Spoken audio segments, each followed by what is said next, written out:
Hi guys, my name is Mayank Singh and आज हम discuss करेंगे बीएसटी का पहला टॉपिक। बीएसटी की वीडियोस मैं अपलोड कर रहा हूँ। अगर आप चैनल पर नए हो तो भाई सब्सक्राइब कर लो चैनल को, और वीडियो अगर पसंद आए तो भाई लाइक कर लेना। तो आज हम बीएसटी का पहला चैप्टर डिस्कस कर रहे हैं जिसका नाम है nature and significance of management. तो स्टार्ट करते हैं। अभी तक 11th में हमने फॉर्म्स ऑफ ऑर्गेनाइजेशंस के बारे में पढ़ा था, अब हम मैनेजमेंट के बारे में पढ़ेंगे। तो स्टार्ट करते हैं पहले मैनेजमेंट की डेफिनेशन से। तो management is an art of getting things done with and through others. खुद से काम कराना या खुद से काम करना या किसी से काम करवाना, इसी आर्ट को क्या बोलते हैं? मैनेजमेंट बोलते हैं। Define as the process of getting things done with the aim of achieving organizational goals effectively and efficiently। मतलब जो भी हमारे ऑर्गेनाइजेशनल गोल्स हैं, हमारी एक ऑर्गेनाइजेशन है, अभी तक ऑर्गेनाइजेशन के बारे में हमने पढ़ रखा है। तो जो भी हमारी ऑर्गेनाइजेशन है उसके कुछ गोल्स होंगे, उसको इफ़ेक्टिवली और इफ़िशिएंटली हमें अचीव करना ही क्या कहलाता है? मैनेजमेंट कहलाता है। तो डिस्कस करते हैं। दो वर्ड्स आए, इफ़ेक्टिवली एंड एफिशिएंटली। तो इन दोनों वर्ड्स की मीनिंग क्या होती है? इनका मतलब होता है एफिशिएंसी का मतलब क्या होता है? Efficiency means doing the task correct at the minimum cost through optimum utilisation of resources. मतलब टास्क को मिनिमम कॉस्ट पे करना, जो भी सस्ता से सस्ता उसके खर्चे जो सबसे सस्ते आए, सबसे कम खर्चे आए, उसी को हम बोलते हैं efficiency.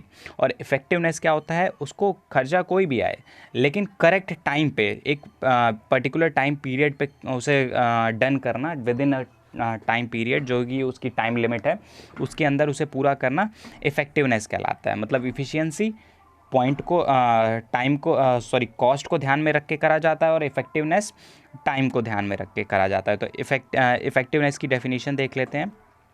Effectiveness is concern with and the result means completing the task correctly within the stipulated time. एक रिस्ट्रिक्टेड टाइम के अंदर काम को पूरा करना इफेक्टिवनेस कहलाता है। Although efficiency and effectiveness are the different yet they are interrelated. ये एक दूसरे से अलग है बट एक दूसरे से जुड़े हुए हैं, क्योंकि भाई अगर हम किसी भी चीज़ का बिजनेस करेंगे तो भाई हमें कॉस्ट भी कम करनी है और चीज़ों को टाइम पे भी पहुंचाना है, इसलिए ये दोनों हमारे मैनेजमेंट के लिए ज़रूरी हैं। It is important for the management to maintain the balance between two of them. दोनों के बीच में क्या करना? बैलेंस मेंटेन करना, ये ज़रूरी है। आगे देखते हैं। अब हम देखेंगे मैनेजमेंट के कुछ फीचर्स होते हैं, तो वो फीचर्स डिस्कस करेंगे मैनेजमेंट के। इसमें सबसे पहला जो फीचर है, गोल ओरिएंटेड प्रोसेस है। भाई हम गोल को ध्यान में रख के जो भी फ्यूचर में हमें अचीव करना है उसके अकॉर्डिंग ही मैनेजमेंट करते हैं। जैसे हमने लेट कर लिया एग्जांपल कि मुझे 1 लाख यूनिट्स इस साल प्रोड्यूस करनी है या 1 लाख यूनिट्स की सेल करनी है, तो उसी को ध्यान में रख कर ही मैं अपने सारे डिसीजंस लूँगा मैनेजमेंट के। तो ये गोल ओरिएंटेड होता है, ये इसका पहला फीचर है। दूसरा फीचर है परवेसिव है। परवेसिव मतलब यूनिवर्सल नेचर में है, मतलब हर जगह पे एप्लीकेबल होगा। कोई भी जगह हो वहाँ पे मैनेजमेंट अप्लाई होगा, चाहे वो सोशल हो, चाहे वो इकोनॉमिक एरिया हो, या फिर कोई भी ऑर्गेनाइजेशनल हो, पॉलिटिकल ऑर्गेनाइजेशनल हो, हर जगह पे मैनेजमेंट की ज़रूरत होती है। उसके बाद जो मैनेजमेंट होता है वो मल्टी डायमेंशनल होता है, मतलब ये एक ही नहीं होता, कई जगहों पे हमें मैनेजमेंट करना पड़ता है। For example management of work करना पड़ता है कि काम को कैसे करें कि जल्दी हो। मैनेजमेंट ऑफ पीपल, लोगों का मैनेजमेंट करना पड़ता है कि कौन कहाँ पे काम करेगा, कौन कहाँ पे। एंड ऑपरेशंस, कैसे हम काम को करेंगे, इन सब चीज़ों का हमें मैनेजमेंट करना पड़ता है, इसीलिए इसे मल्टी डायमेंशनल बोला जाता है। मतलब इसके कई सारे लेवल होते हैं। उसके बाद कंटिन्यूस प्रोसेस। कंटिन्यूस प्रोसेस का मतलब क्या है? Management is a continuous process. इसका मतलब है कि मैनेजमेंट हमेशा चलता रहता है। ऐसा नहीं है कि एक बारी मैनेजमेंट करके ख़त्म कर लिया जाए, मैनेजमेंट बढ़ता रहेगा बढ़ता रहेगा। ये यहाँ पे एक फ्लो डायग्राम बनाया है, ये एक फ्लो डायग्राम है। इसका मतलब क्या है कि देखो, सबसे पहले मैनेजमेंट में हम क्या करते हैं? प्लानिंग करते हैं। प्लानिंग करते हैं, फिर प्लानिंग के बाद उस प्लानिंग को ऑर्गेनाइज़ करते हैं, उसके बाद लोगों को स्टाफ करते हैं, लोगों को काम पे लगाते हैं, फिर उनको डायरेक्ट करते हैं, उनको डायरेक्ट करने के बाद लास्ट में कंट्रोल करते हैं, उससे रिज़ल्ट देखते हैं कि भाई रिज़ल्ट कैसे आए, रिज़ल्ट सही आए या नहीं। अगर रिज़ल्ट सही आए तब फिर प्लानिंग करते हैं उससे बढ़िया रिज़ल्ट के लिए, या फिर अगर रिज़ल्ट ख़राब आ गया तो उसको सही कैसे करा जाए, इसलिए प्लानिंग करते हैं। और ये साइकिल चलती रहती है, चलती रहती है, चलती रहती है, घूमती रहती है। उसके बाद जो नेक्स्ट पॉइंट है वो है हमारा कि ये एक ग्रुप एक्टिविटी होता है। ग्रुप एक्टिविटी का मतलब क्या है कि भाई अकेले हम मैनेजमेंट नहीं कर सकते, हमें ज़रूर डिफरेंट एक टीम की ज़रूरत होती है, दैट्स वाई इसे ग्रुप एक्टिविटी बोला जाता है। उसके बाद ये है डायनामिक फंक्शन है। डायनामिक फंक्शन का मतलब क्या है, हमेशा ये चेंज होता रहता है, समय के साथ साथ हमें चेंज करना पड़ता है इसे। नेक्स्ट है इंटेंजिबल फोर्स। इंटेंजिबल फोर्स, हम मैनेजमेंट को भाई फील और टच नहीं कर सकते कभी भी, सॉरी फील तो कर सकते हैं मैनेजमेंट एज अ, लेकिन टच नहीं कर सकते कभी, ना इसे हम देख सकते हैं। ये एक फीलिंग है हमारी मैनेजमेंट, ठीक है। ये हमारा पॉइंट हो गया। यहाँ से एक क्वेश्चन कभी कभी आ जाता है कि फीचर्स ऑफ मैनेजमेंट बताओ। नेक्स्ट है हमारा ऑब्जेक्टिव ऑफ मैनेजमेंट। अब भाई मैनेजमेंट करा क्यों जाता है, मैनेजमेंट क्यों करा जाता है, क्या इसके फ़ायदे हैं। तो सबसे पहला है मैनेजमेंट को, मैनेजमेंट के जो ऑब्जेक्टिव हैं उसमें जो सबसे पहला ऑब्जेक्टिव है वो है सर्वाइवल, कि मैनेज बिज़नेस को चलाए रखने के लिए, चलते रहने के लिए बिज़नेस को हमें क्या करना पड़ता है, मैनेजमेंट करना पड़ता है। क्योंकि अगर बिज़नेस में प्रॉफिट नहीं होगा, अगर बिज़नेस प्रॉफिट नहीं फेस करेगा तो क्या हो जाएगा, एक टाइम के बाद हमारा बिज़नेस बंद हो जाएगा। लेकिन अगर बिज़नेस पे टाइम टू टाइम प्रॉफिट हो रहा है तो हम क्या करेंगे, बिज़नेस को आगे चलाते जाएंगे। तो इसमें सबसे पहला ऑब्जेक्ट था organisational object of survival. Next देखते हैं अगला ऑब्जेक्ट क्या है इसका। नेक्स्ट जो ऑब्जेक्ट है, ये सारे ऑर्गेनाइजेशनल ऑब्जेक्ट थे। उसके बाद नेक्स्ट ऑब्जेक्ट जो है वो है ग्रोथ। अगर हमें बिज़नेस को आगे बढ़ाना है, बिज़नेस को बड़ा करना है, ग्रो करना है, तो हमें मैनेजमेंट डेफिनेटली करना ही पड़ेगा। उसके बाद जो थर्ड पॉइंट है हमारा, social object of giving benefits to society like using environment friendly practices and giving employment to disadvantage section of society ETC. क्या है कि हमें देखो, हम सोसाइटी से सारी चीज़ें ले रहे हैं तो सोसाइटी के प्रति भी हमारे कुछ कर्तव्य बनते हैं, कुछ एथिक्स बनते हैं कि उन्हें भी कुछ चीज़ें प्रोवाइड कराई जाए। फॉर एग्जांपल, हम जो एनवायरनमेंट को हार्म कर रहे हो ऐसी टेक्नोलॉजीज़ नहीं यूज़ करनी चाहिए, हमें इजी टेक्नोलॉजीज़ यूज़ करनी चाहिए जो एनवायरनमेंट फ्रेंडली हो। प्लस हमें जो कई सारे पिछड़े एरियाज़ हैं, बैकवर्ड एरियाज़, वहाँ पे जाके फैक्ट्रीज़ लगानी चाहिए और वहाँ के लोगों को एम्प्लॉयमेंट प्रोवाइड कराना चाहिए। उसके बाद नेक्स्ट है पर्सनल ऑब्जेक्ट। पर्सनल ऑब्जेक्ट क्यों मैनेजमेंट के लिए ज़रूरी है भाई, क्योंकि जो लोग काम कर रहे हैं उनकी भी तो कुछ इच्छाएं होंगी कि भाई उन्हें ज़्यादा सैलरी मिले, ग्रोथ मिले, तो इसके लिए हम पर्सनल ऑब्जेक्ट भी उनके पूरे करते हैं। नेक्स्ट पॉइंट है इंपॉर्टेंस ऑफ मैनेजमेंट। मैनेजमेंट क्यों इंपॉर्टेंट है भाई, तो सबसे पहला है अचीविंग ग्रुप गोल्स। जो भी हमारे ऑर्गेनाइजेशनल गोल्स हैं उसको अचीव करने के लिए भाई मैनेजमेंट बहुत बड़ा रोल प्ले करता है। अगर हम मैनेजमेंट के बिना काम करेंगे तो कभी भी गोल को अचीव नहीं कर पाएंगे। नेक्स्ट है इंक्रीज़ एफिशिएंसी। एफिशिएंसी अगर हमें इंक्रीज़ करनी है अपने बिज़नेस की या फिर अपने फर्म की या कुछ भी हमारी है जो भी है, उसकी अगर एफिशिएंसी इंक्रीज़ करनी है तो भाई मैनेजमेंट ज़रूरी है। एफिशिएंसी अभी मैंने थोड़ी देर पहले बताया था क्या होता है, तो management increase efficiency by using resources in the best possible manner to reduce cost and increase production। यहाँ पे कॉस्ट को रिड्यूस कर देता है। अगर हम अच्छे से चीज़ों का मैनेजमेंट करेंगे तो बहुत ईजिली हम चीज़ों को इफेक्टिवली यूज़ कर पाएंगे और उसकी कॉस्ट को लो कर देंगे। नेक्स्ट पॉइंट है क्रिएट डायनामिक ऑर्गेनाइजेशन। ऐसा ऑर्गेनाइजेशन हमें प्रोवाइड कराता है जो चेंज एनवायरनमेंट में भी काम करता है। जैसे एनवायरनमेंट चेंज होगा हम उस पर काम करने लगेंगे कि भाई इसकी जगह हमें ये यूज़ करना चाहिए। नेक्स्ट है अचीविंग पर्सनल ऑब्जेक्ट। जो भी लोगों के पर्सनल ऑब्जेक्ट्स हैं, जैसे उनके पर्सनल ऑब्जेक्ट होते हैं कि उन्हें कार खरीदनी है, जो भी वर्कर्स होते हैं काम कर रहे होते हैं उन्हें घर खरीदना है, तो वो सारे ऑब्जेक्ट्स भी मैनेजमेंट के थ्रू हमें ज़्यादा प्रॉफिट होता है, जिससे हम अपना प्रॉफिट क्या करते हैं, अपने एम्प्लॉयज़ को बांट सकते हैं और उनके जो पर्सनल ऑब्जेक्ट्स हैं वो सारे पूरे हो जाते हैं। नेक्स्ट है डेवलपमेंट ऑफ सोसाइटी।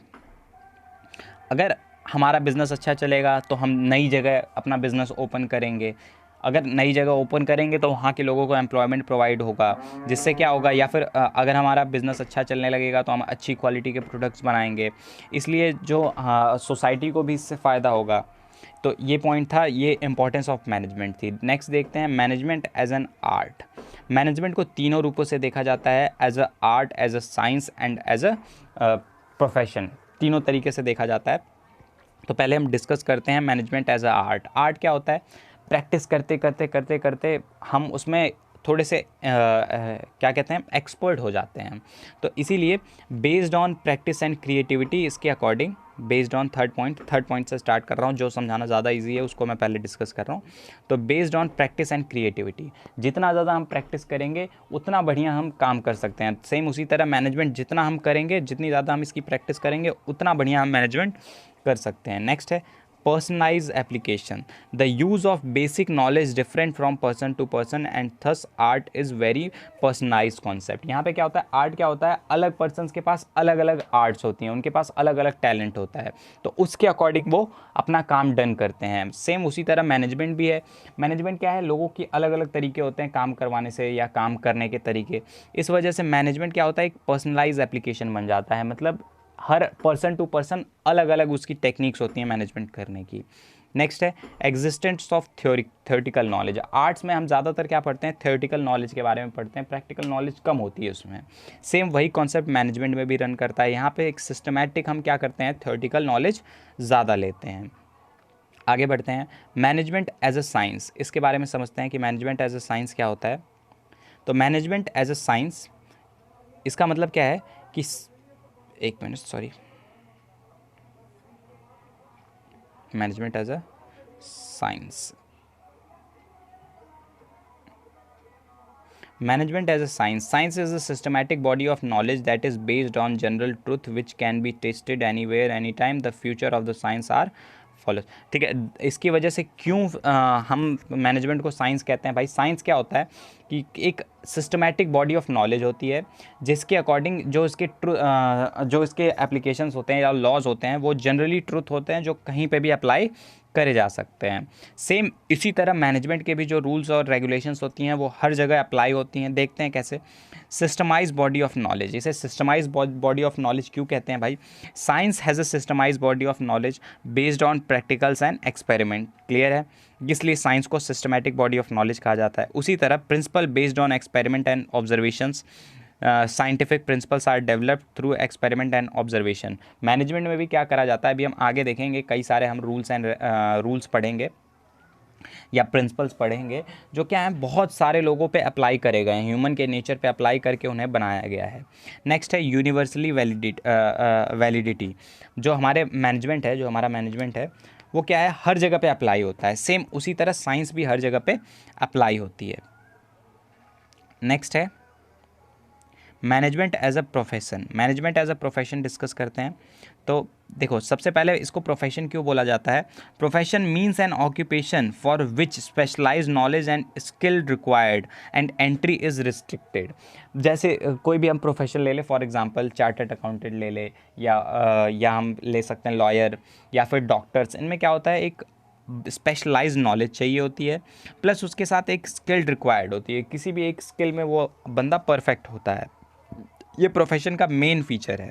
इसी तरह मैनेजमेंट में भी क्या होता है, well defined body of knowledge होनी चाहिए. आपके पास एक अच्छी नॉलेज होनी चाहिए, इसी वजह से आप इसे एक प्रोफेशन कह सकते हैं. इसमें एंट्री जो होती है वो रिस्ट्रिक्टेड होती है. यहाँ पे एक एजुकेशन क्वालिफिकेशन सेट कर दी जाती है या कोई एग्जामिनेशन लिया जाता है, उसके थ्रू हम मैनेजर को अपॉइंट करते हैं. नेक्स्ट है प्रोफेशनल एसोसिएशन. जैसे क्या होता है, बार काउंसिल ऑफ इंडिया या मेडिकल काउंसिल ऑफ इंडिया, इनकी एक ऑर्गेनाइजेशन होती है या किसी भी प्रोफेशन की. सेम इसी तरह जो मैनेजर्स होते हैं उनके भी कुछ रूल्स एंड रेगुलेशंस होती हैं, कुछ कोड ऑफ कंडक्ट्स होते हैं और एंट्री और एग्जिट पे इनकी कुछ रिस्ट्रिक्शन होती है. नेक्स्ट है एथिकल कोड ऑफ कंडक्ट. इनकी कुछ रूल्स एंड रेगुलेशंस होती हैं. जैसे डॉक्टरों का होता है कि अगर किसी के पास पैसे नहीं है तो आप उसका इलाज फ्री में कर सकते हो. सेम उसी तरह मैनेजमेंट में भी कुछ रूल्स एंड रेगुलेशंस, बाउंडेशंस बनाई जाती हैं जो उसके मेंबर्स को फॉलो करनी होती है. नेक्स्ट है सर्विस मोटिव. ज़्यादातर जितने भी हमारे प्रोफेशंस हैं उनका जो मोटिव है वो सर्विस प्रोवाइड कराना है. इसी तरह जो मैनेजमेंट है, मैनेजमेंट का भी जो मोटिव है वो क्या है, सर्विस प्रोवाइड कराना लोगों को है. नेक्स्ट टॉपिक जो है वो है हमारा लेवल्स ऑफ मैनेजमेंट. मैनेजमेंट भाई कितने लेवल का होता है. तो मैनेजमेंट जनरली 3 लेवल का होता है. वैसे 4 लेवल का कहा जाता है लेकिन 3 लेवल का मैनेजमेंट मेनली देखा जाता है. सबसे पहला है टॉप लेवल मैनेजमेंट, दूसरा है मिडिल लेवल मैनेजमेंट और तीसरा है लोअर लेवल मैनेजमेंट. ये 3 लेवल ऑफ मैनेजमेंट होते हैं. इसमें सबसे पहला क्या होता है, टॉप लेवल मैनेजमेंट होता है, जिसका काम क्या होता है, फ्रेमिंग पॉलिसीज़ एंड प्लान्स. अलग अलग रूल्स एंड रेगुलेशंस बनाना, पॉलिसीज़ बनाना कि हमें किस चीज़ का बिजनेस करना चाहिए, कैसे बिजनेस करना चाहिए. उन सारी पॉलिसीज़ को अप्लाई करना, इंटरप्रिएट करना मिडिल लेवल मैनेजमेंट का काम है. और जो लोअर लेवल मैनेजमेंट है वो क्या करता है, उन पॉलिसीज़ को अप्लाई करता है, ग्राउंड लेवल पे उन्हें लागू करता है. तो अब देखते हैं कुछ एग्जांपल्स देखते हैं. टॉप लेवल मैनेजमेंट के जो एग्जांपल्स हैं, इसमें कौन कौन आता है?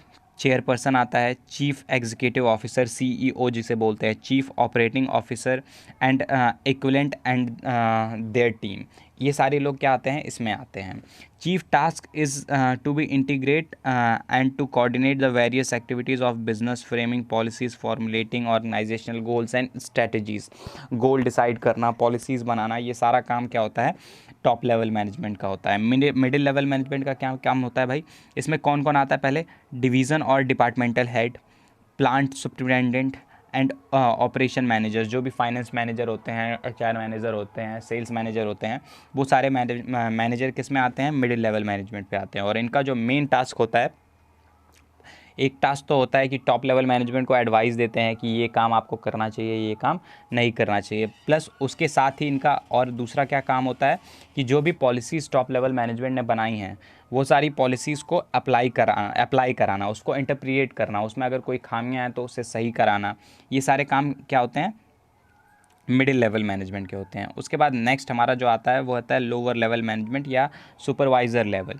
यहाँ पे क्या होता है? जो भी पॉलिसीज़ सामने से आई हैं ऊपर से, वो सारी पॉलिसीज़ को अप्लाई करना इनका काम होता है। इसमें आता कौन है? फोरमैन आता है, सुपरवाइज़र आते हैं, ये सारे लोग इसमें आते हैं। और ये क्या करते हैं? वर्करों को डायरेक्ट करते हैं और कैसे पॉलिसीज़ को अप्लाई करना चाहिए, वो सारी चीज़ें यहाँ पे होती हैं। नेक्स्ट है फंक्शंस ऑफ मैनेजमेंट। इसका मतलब मैनेजमेंट के क्या क्या काम होते हैं? तो management mainly planning, organising, staffing, directing and controlling, ये 5 काम करता है, जिसे हम शॉर्ट में बोलते हैं POSDC। इसे हम मेनली बोलते हैं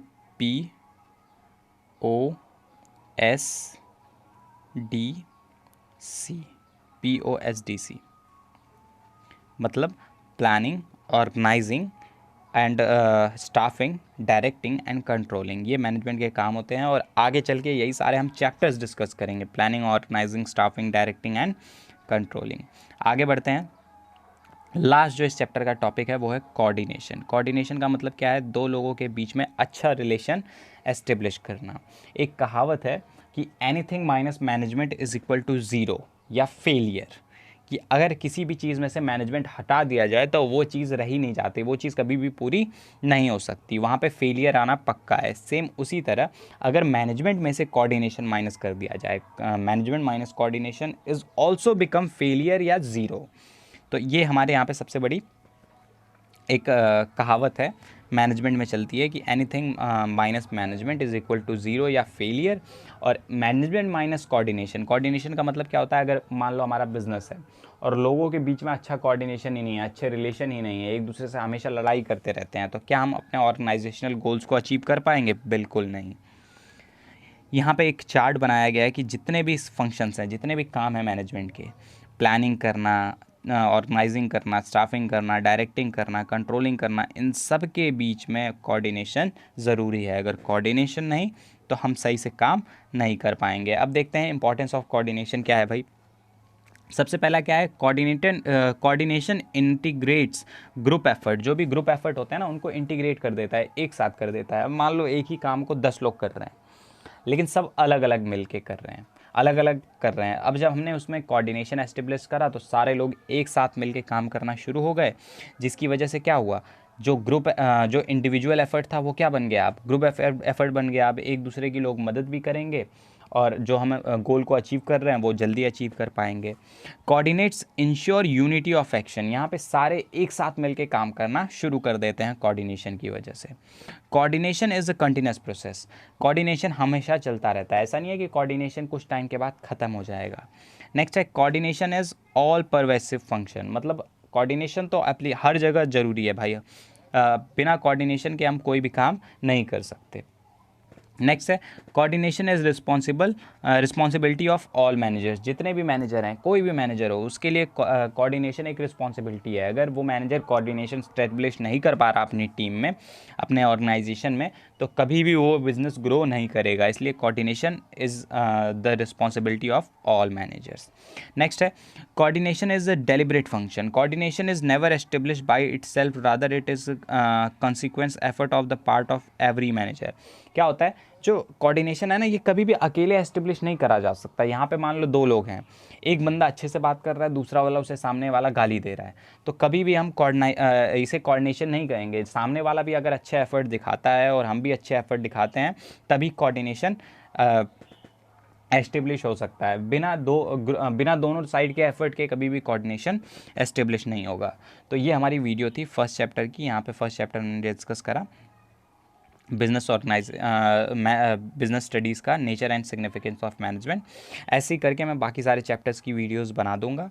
एंड अगर वीडियो पसंद आई हो तो भाई लाइक कर दो, चैनल पे नए हो तो सब्सक्राइब कर दो, एंड अगर कोई चीज़ समझ में ना आई हो तो कमेंट करके पूछ सकते हो। And thanks for watching, bye bye.